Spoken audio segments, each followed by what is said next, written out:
Qu'est-ce que vous pensez de cette phrase ?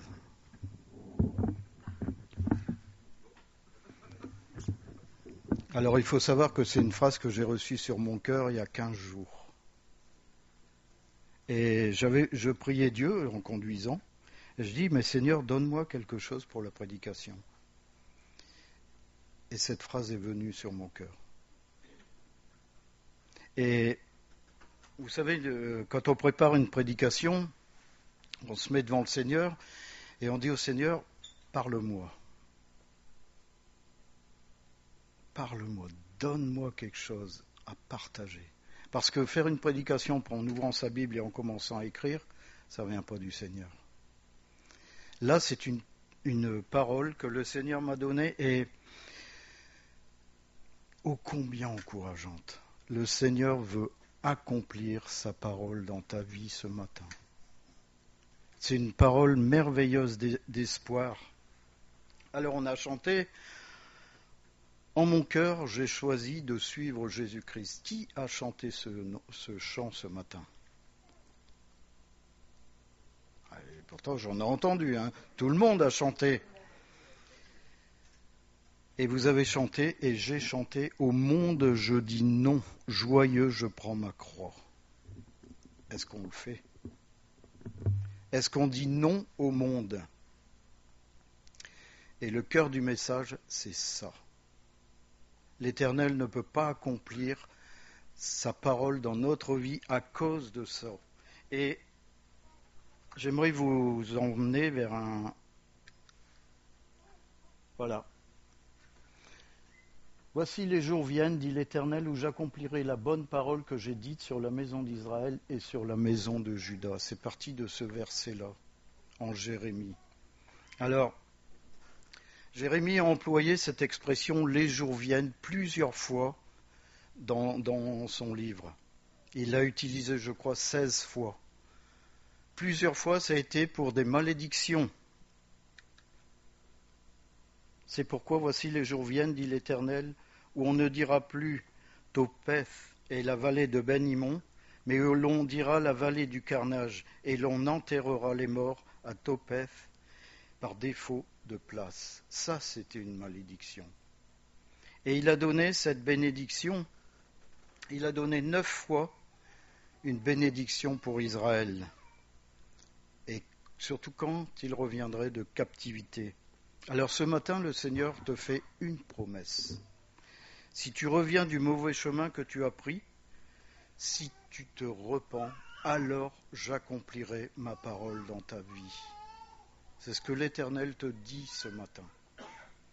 L'Éternel veut te bénir ce matin. Il veut remplir son temple de sa lumière. Tu es le temple de Dieu. On verra tout à l'heure. Il veut te remplir de sa gloire ce matin, comme au temps où l'arche était placée dans le temple.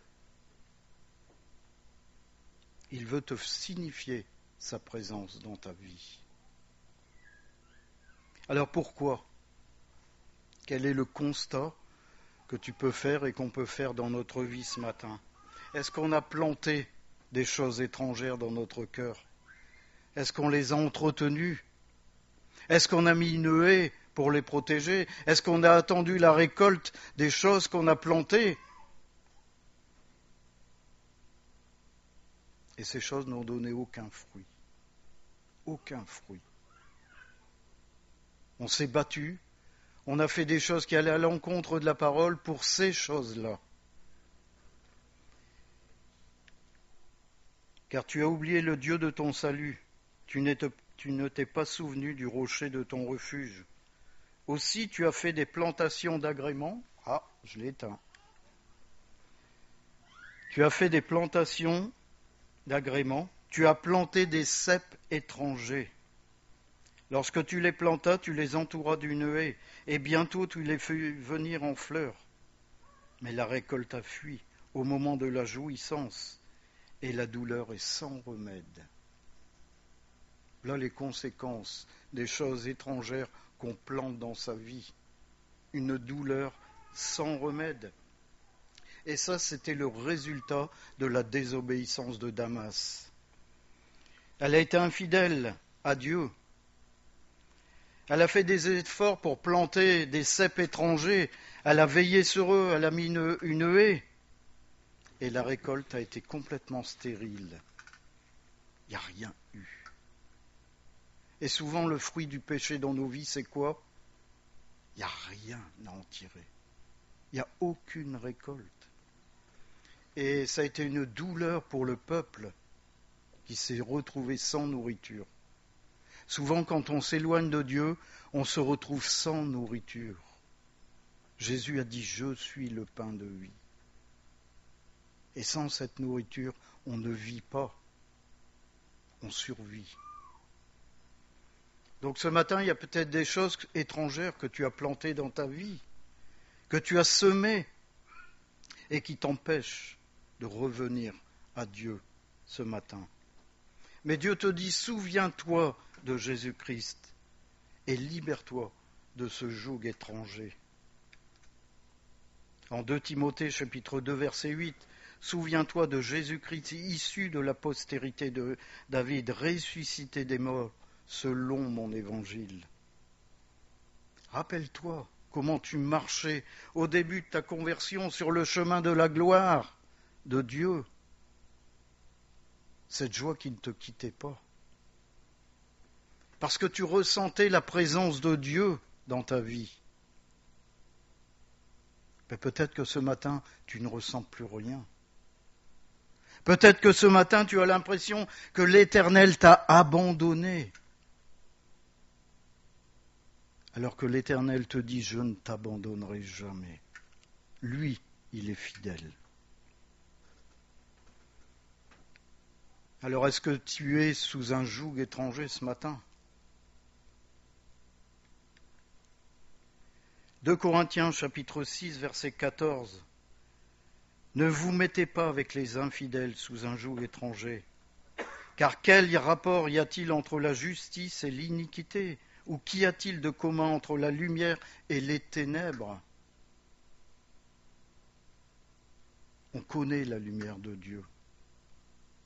Pourquoi on la mélange avec tout ce qu'on fait dans nos vies d'impurs? Le prince du monde veut asservir l'humanité, et à plus forte raison les chrétiens, ceux qui ont donné leur vie. Son but, son objectif, c'est les faire chuter.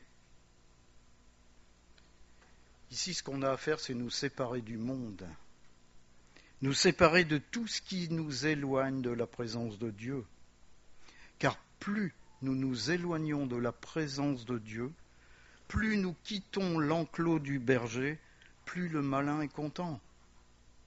Et plus il a l'occasion de ravir des âmes. Combien de chrétiens sont perdus aujourd'hui? Combien errent en dehors de l'enclos, à pleurer, à crier? Peut-être qu'on a un entourage toxique dans notre vie, des amis, notre famille, qui risquent de nous détourner de l'attachement fidèle à Jésus-Christ.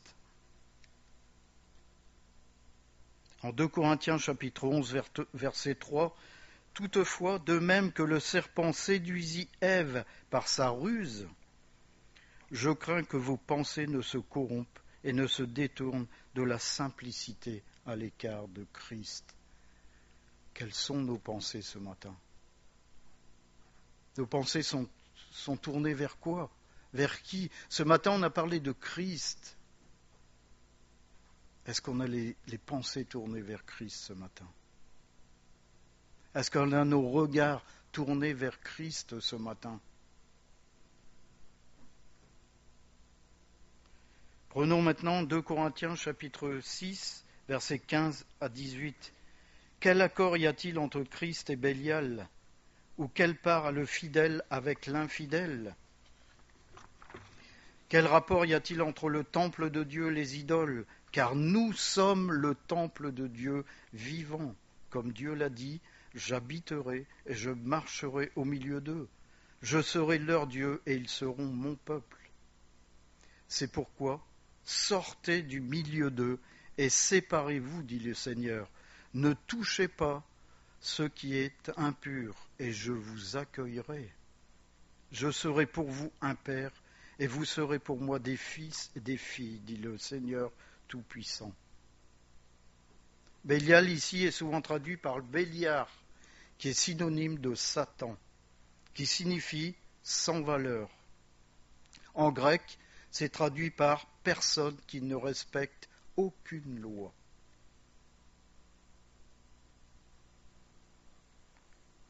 Mais pourquoi, étant le temple de Dieu, on essaye de mélanger ce qui vient de Satan, nos idoles,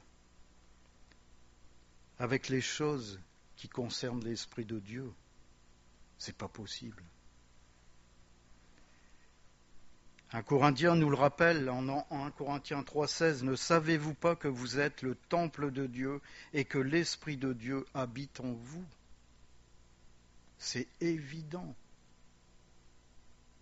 Et pourquoi on tente à chaque fois de mélanger les choses de Dieu avec les choses de ce monde?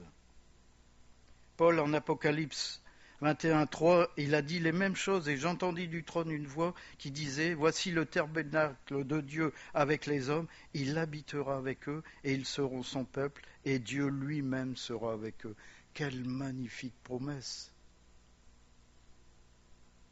C'est une promesse que Dieu va accomplir dans notre vie. Il sera avec nous. C'est le seul moment où on ne mourra pas quand on le regardera. C'est le seul moment. Et ces promesses sont saisissantes tant dans le présent que dans le futur. Et elles se réaliseront.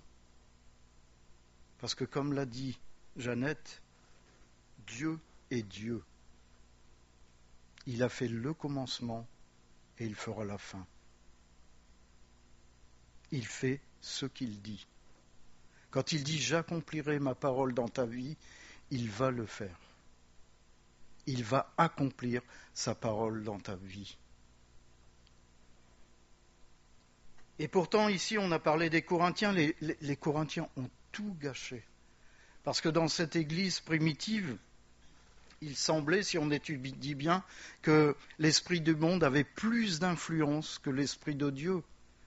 Alors que dans cette église, il y a eu une manifestation évidente des dons de l'esprit.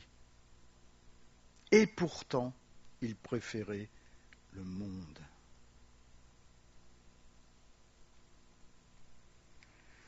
En Ésaïe, chapitre 24, versets 20 à 23, « Lorsque vous abandonnerez l'Éternel et que vous servirez des dieux étrangers, il reviendra vous faire du mal, et il vous consumera après vous avoir fait du bien. » Le peuple dit à Josué, « Non, car nous servirons l'Éternel. » Josué dit au peuple, « Vous êtes témoins contre vous-même, que c'est vous qui avez choisi l'Éternel pour le servir. » Ils répondirent, « Nous en sommes témoins. » Ôtez donc les dieux étrangers qui sont au milieu de vous, et tournez votre cœur vers l'Éternel, le Dieu d'Israël.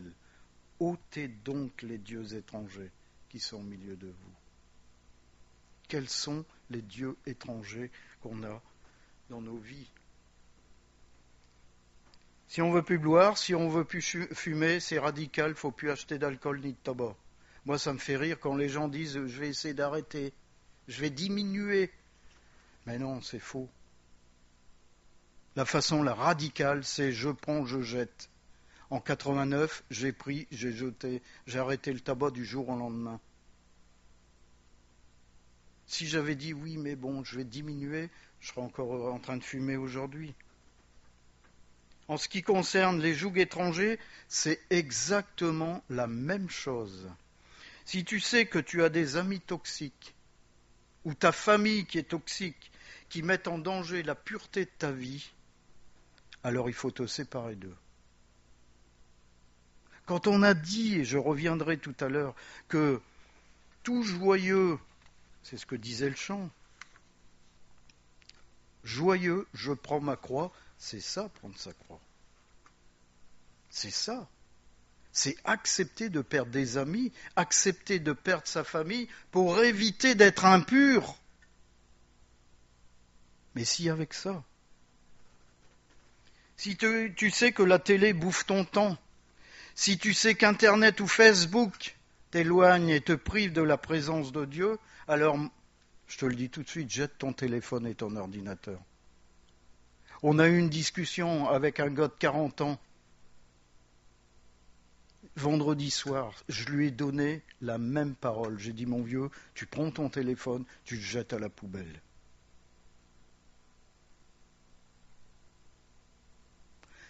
Vous aurez du mal à expliquer, ou on aura du mal à expliquer à Dieu, oui, mais tu comprends, le téléphone, j'en avais besoin, il fallait que j'aille sur Facebook.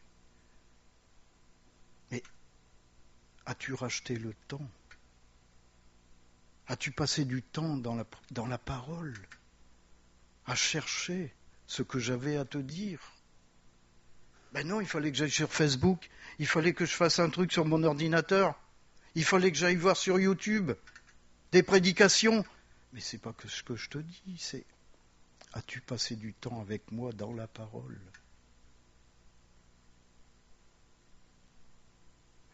Qu'est-ce qu'on va répondre? On n'aura rien à répondre. Rien. Et on s'éloigne carrément. Et aujourd'hui, peut-être qu'on sait que notre vie n'est que superficielle. Alors mettons-nous à genoux. Pleurons devant la condition, notre condition, en sachant que l'Éternel va accomplir sa parole dans notre vie, si on fait ça. Vous avez compris maintenant que le malin cherche toutes les formes pour nous éloigner de la présence de Dieu. Il trouvera toujours une raison valable. Je travaille beaucoup, il faut bien que je m'aère la tête de temps en temps. Pose la parole de Dieu sur ton cœur et tu verras ce que ça fait. Ça te purifie l'âme, ça te lave. Ce n'est pas les choses du monde qui vont te laver. La réalité, c'est sors et sépare-toi, sors du pays étranger et sépare-toi de ce qui t'amène à la perdition.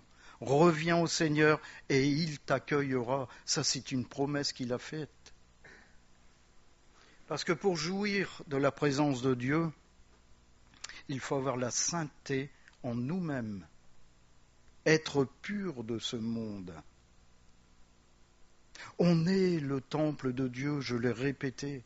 Ne nous amusons pas à mélanger les choses du monde avec ce qu'il y a de saint et de pur qui est entré dans notre vie, à savoir Jésus-Christ. Le sang de Jésus-Christ nous lave. Pourquoi on essaye de nous souiller avec les choses du monde? On sent qu'on approche des temps de la fin. Vous voyez, il n'y a qu'un seul truc. Je ne sais pas si vous avez écouté les infos hier. Il y a des volcans qui sont enterrés depuis des milliers d'années, qui explosent aujourd'hui, en plein milieu de l'océan, à 2000 mètres de profondeur. On est Dieu, je l'ai dit il y a 15 jours, Dieu est en train de refermer le livre. Alors est-ce qu'on va être capable d'expliquer toutes ces choses en se trouvant des excuses? Ça ne sera pas possible. Et pourtant Dieu nous dit ce matin, j'accomplirai ma parole dans ta vie. Il veut le faire, il tient à le faire. En Ésaïe chapitre 52, verset 11, on trouve exactement la même chose. J'ai dû avoir un peu de retard, voilà. Partez, sortez de là, ne touchez rien d'impur, sortez du milieu d'elle, purifiez-vous, vous qui portez les vases de l'Éternel. On porte les vases de l'Éternel. Vous savez que en vous coule l'eau vive. Est-ce que vous savez ces choses-là? C'est dans la parole. On a l'eau vive. Jésus a dit à la Samaritaine, si tu savais qui te parle, tu me demanderais de l'eau et tu n'aurais plus jamais soif. On est les vases de l'Éternel. Est-ce qu'on veut y mettre de l'eau souillée dans ces vases? Est-ce qu'on veut se remplir d'eau souillée? Ou est-ce qu'on veut se remplir de l'eau pure de l'Esprit de Dieu qui coule et qui déborde notre cœur? Vous savez, je ne suis pas sûr que Norman était sur Facebook ou alors sur des trucs comme ça. Hein. Lui, je le voyais, je suis allé une fois chez Paul à 4 heures de l'après-midi, il était dans une petite pièce en train de lire la parole. Et pourtant, je suis persuadé que je l'aurais mis au défi, il m'aurait récité la parole de Dieu d'un bout à l'autre, sans ouvrir la Bible, parce qu'il la connaissait. Et pourtant, tous les jours, il replongeait dans la parole de Dieu. Est-ce qu'on le fait, nous, chacun, ici, ce matin ? Est-ce qu'on se plonge tous les jours dans la parole de Dieu ? Je ne parle pas de lire son petit verset, mais se plonger dans la parole de Dieu. La parole qui lave. La parole qui nous dit que Jésus-Christ est mort pour chacun d'entre nous, afin que nous ayons la vie éternelle. La parole qui ce matin te dit « J'accomplirai ma parole dans ta vie ». Est-ce qu'on a soif de ces choses-là ?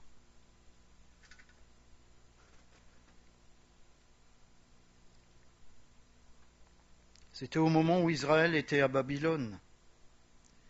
Et le reste fidèle ce verset, était exhorté à quitter les lieux de péché. On est exhorté ce matin à quitter les lieux de péché.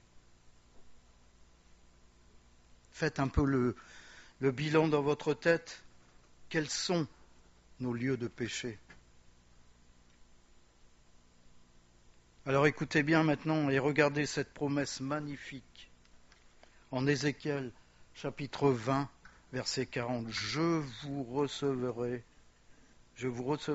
comme un parfum d'une odeur agréable. Voilà ce que l'Éternel va faire. Si vous faites demi-tour ce matin, si vous considérez que l'Éternel a agi dans votre vie, je vous recevrai comme un parfum d'une odeur agréable. Si vous demandez, je vous aurai fait sortir du milieu des peuples. Il va vous faire sortir du milieu de là où vous vous trouvez maintenant, de ces immondices dans lesquels vous vous trouvez peut-être ce matin. Et rassembler des pays où vous êtes dispersés, et je serai sanctifié par vous aux yeux des nations. Vous serez mes témoins, parce que votre vie sera changée.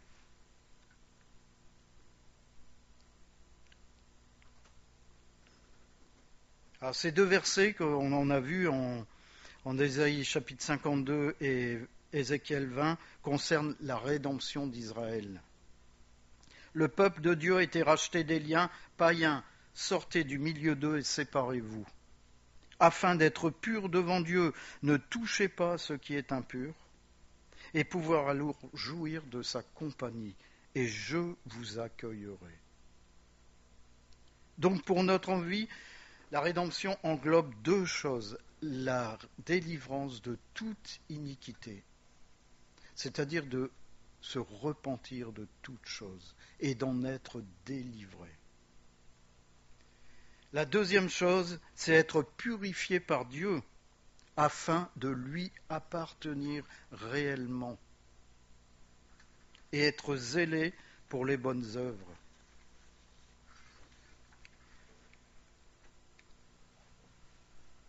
Tite, chapitre 2, versets 11 à 14. Car la grâce de Dieu, source du salut pour tous les hommes, a été manifestée. Elle nous enseigne à renoncer à l'impiété et aux convoitises modernes, et à vivre dans le siècle présent selon la sagesse, la justice et la piété, en attendant la bienheureuse espérance et la manifestation de la gloire du grand Dieu et de notre Sauveur Jésus-Christ, qui s'est donné lui-même pour nous, afin de nous racheter de toute iniquité et de se faire un peuple qui lui appartienne, purifié par lui et zélé pour les bonnes œuvres. On est incapable de se purifier. Incapable. C'est Jésus-Christ, par son sang, qui nous purifie. La pureté intérieure du croyant nous permet, en fin de compte, de servir Dieu et d'être reçus par Dieu. Vous comprenez ce que ça veut dire ? Ça veut dire si dans notre cœur on veut être purifié, il faut aller devant Dieu et lui dire « Seigneur, je veux être lavé. J'ai ça dans ma vie, j'ai ça dans ma vie. Je veux être lavé. Alors il y a 3 questions qui doivent vous venir chacun en tête. As-tu lavé ta robe dans le sang de l'agneau ? Apocalypse chapitre 7 verset 14. Je lui dis, mon Seigneur, tu le sais. Il me dit, ce sont ceux qui viennent de la grande tribulation. Ils ont lavé leurs robes et ils les ont blanchies dans le sang de l'agneau. Ici, on parle des saints qui ont été martyrisés pour Christ. Alors la question, elle est simple. Est-ce que chacun en est prêt ou prête à souffrir pour le nom de Christ ? Et je ne parle pas de persécution, mais simplement à perdre sa famille, à perdre ses amis, pour ne pas sombrer dans l'impureté. Parce que même notre famille ne nous comprend pas. Pourquoi tu es encore dans ton église ? Pourquoi tu lis ce livre ? T'as pas autre chose à faire ? Nous, on va se détendre, on fait du sport. Est-ce qu'on est prêt à rompre avec tout ce qui nous attache à ce monde ? Ce matin, est-ce qu'on est prêt à le faire ? T'es-tu approché de la croix pour y recevoir le sang de Christ et être ainsi purifié ? Combien plus le sang de Christ qui, par un esprit éternel, s'est offert lui-même sans tache à Dieu, purifiera-t-il votre conscience des œuvres mortes afin que vous serviez le Dieu vivant ? Voyez, encore une fois, on est incapable de se purifier nous-mêmes. Nous avons à nous tenir éloignés de notre ancienne vie, de cette vie qu'on a héritée de notre famille, de nos ancêtres, de nos parents, parce qu'on a été racheté et purifié par le sang de l'agneau, par le sang de Jésus-Christ à la croix, qui était pur et sans tache. Pourquoi on veut le salir aujourd'hui ? Pourquoi on veut salir ce nom de Jésus-Christ en le mélangeant aux choses du monde ? Est-ce qu'on a une réponse ?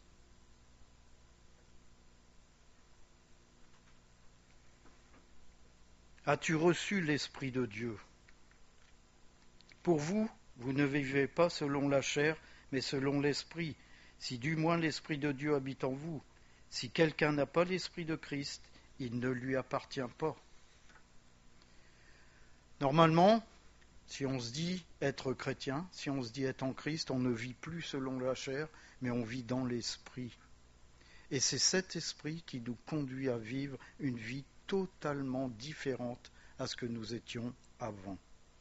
Et là, si je mets la machine José en route, il va nous sortir 1 Corinthiens chapitre 5, verset 17. Ou 2 Corinthiens. Non, si quelqu'un est en Christ, bon, j'ai dû me tromper alors. Si quelqu'un est en Christ, il est une nouvelle créature. Les choses anciennes sont passées. Voici, toutes choses sont devenues nouvelles. Il n'y a que l'Esprit qui donne la vie spirituelle. C'est pas l'Église.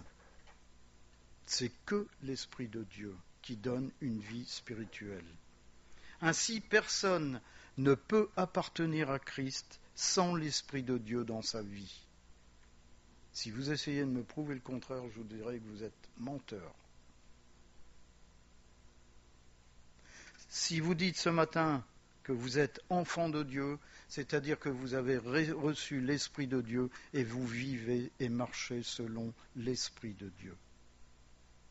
C'est pas moi qui le dis, c'est la parole de Dieu.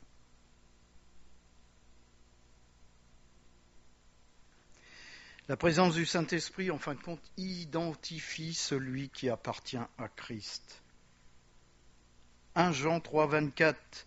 Celui qui garde ses commandements demeure en Dieu, et en Dieu, et Dieu en lui. Et nous connaissons qu'il demeure en nous par l'Esprit qu'il nous a donné. Si ce matin vous avez reçu l'Esprit de Dieu et vous vivez selon l'Esprit de Dieu, vous appartenez à Christ. Si vous n'avez pas cet esprit, vous ne lui appartenez pas. Je vous rappelle que si vous n'en êtes pas convaincu, vous lisez le premier épître de Jean. Vous lisez et vous méditez.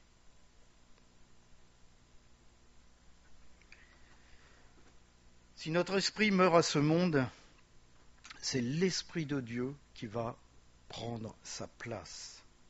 Car sans cette mort spirituelle et physique, l'Esprit de Dieu ne se mélangera jamais avec nos idoles, ne se mélangera jamais avec nos passions, ne se mélangera jamais avec nos péchés. L'environnement doit être pur, lavé par le sang de Christ.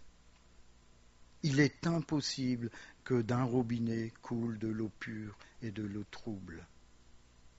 C'est pas possible. De votre cœur ne peut sortir que de l'eau vive ou de l'eau souillée. Pas les deux, c'est pas possible.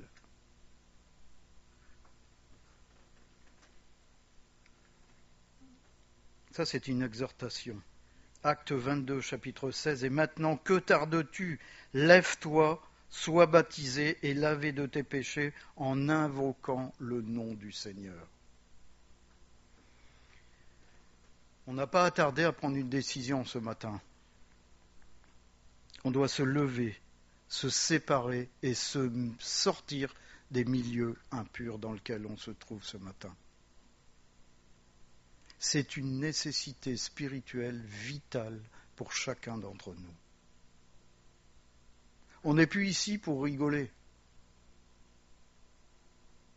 Parce que on va passer individuellement devant le Seigneur. Et je le dis toujours, quelle sera notre surprise lorsque Jésus nous dira « Je ne te connais pas ». C'est pas la religiosité qui nous sauve. C'est pas même assister à un culte qui va nous sauver. C'est cette intimité avec Dieu qui nous sauve. C'est vivre avec l'Esprit qui est en nous qui nous sauve. C'est vivre par l'Esprit qui est en nous qui nous sauve. C'est se laisser conduire par l'Esprit qu'on a reçu qui nous sauve. C'est pas toutes ces choses qu'on fait pour Dieu. Parce que quand on reçoit l'Esprit de Dieu, on fait les choses avec Dieu. La différence, elle est là.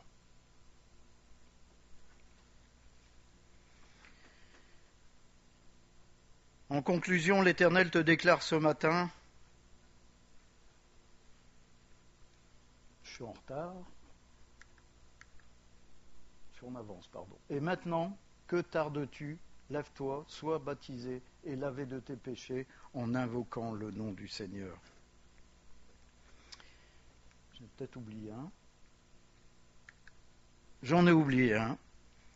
Ésaïe 44, verset 22, « J'efface tes transgressions comme un nuage et tes péchés comme une nuée. Reviens à moi, car je t'ai racheté. » Ce matin, l'Éternel te demande prestement de revenir à lui. Car tu as oublié qu'il t'avait racheté. Ce matin, il veut te purifier.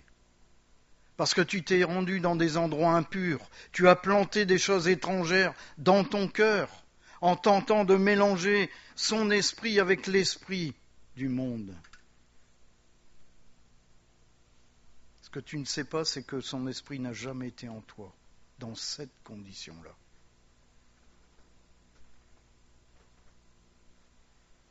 Ce matin, le Seigneur t'attend, toi qui t'es éloigné, toi peut-être qui te crois sauvé, alors que peut-être jamais tu ne t'es approché de sa croix et reçu le pardon des péchés. Alors il te demande ce matin de sortir de tes immondices, des choses que tu as ensemencées, des choses que tu as stockées, de retourner à l'enclos de là où tu t'es sauvé, de te repentir, de pleurer sur ta vie, pleurer sur tes péchés, de t'humilier devant lui. Car l'Éternel est miséricordieux, il est compatissant, lent à la colère et riche en bonté. Ce matin, il veut t'accueillir. Alors lève-toi. Sors du milieu de là où tu te trouves et viens, parce que ton Dieu t'attend. Il ne faut pas craindre. Parce qu'il fera une chose, il va te rendre ta dignité. Il va te rendre ce que tu as perdu. Il va te donner des souliers pour marcher sur le chemin, la vérité et la vie.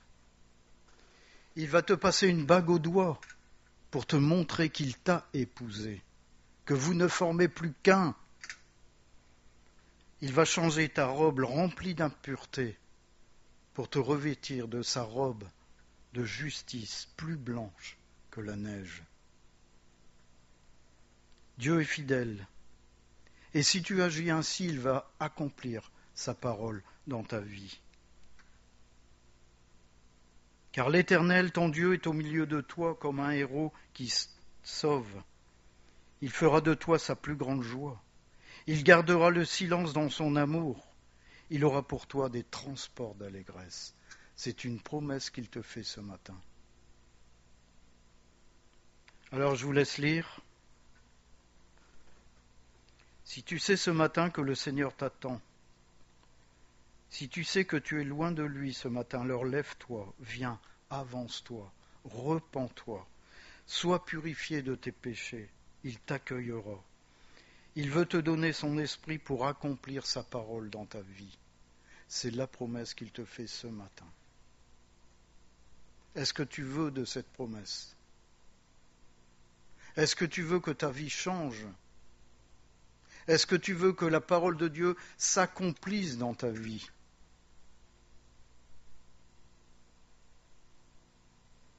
Alors il ne faut pas réfléchir à c'est pas si je suis dans cette église, je suis sauvé. Parce que la parole te dit que dans les églises, il y aura l'apostasie. Ça veut bien dire ce que ça veut dire. L'apostasie, ce sont ceux qui vont se détourner de la foi en Dieu. Dans les églises. Ça veut dire que tous les chrétiens de nom, tous ceux qui ont été assis dans les églises sans jamais s'être approchés de Dieu, vont détourner la face de Dieu au moment où ça sera difficile. Le Seigneur t'appelle ce matin parce qu'il veut accomplir sa parole dans ta vie. Il veut que ta vie change. Il veut que tu ne sois plus malheureux sur ce qui t'arrive. Il veut te sauver de toi-même ce matin. L'Esprit de Dieu est présent ce matin au milieu de nous. L'Esprit de Dieu va poser sa main si tu te lèves, si tu t'avances. Il va te sauver. Il va enlever ces choses impures qui sont dans ta vie. Parce que tu auras reconnu que Jésus-Christ est venu pour te laver. Amen.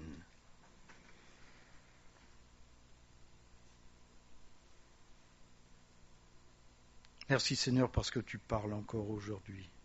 Et je veux te louer pour cela.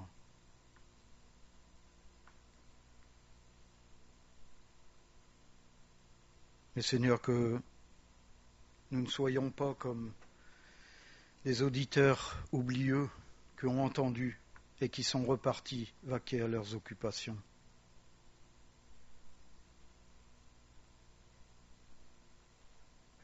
Seigneur, que ton esprit maintenant puisse pousser à la repentance. Seigneur, nous sommes encore dans les temps de grâce et tu veux bénir ce matin. Tu veux libérer ce matin. Tu veux accomplir ta parole dans la vie de mes bien-aimés.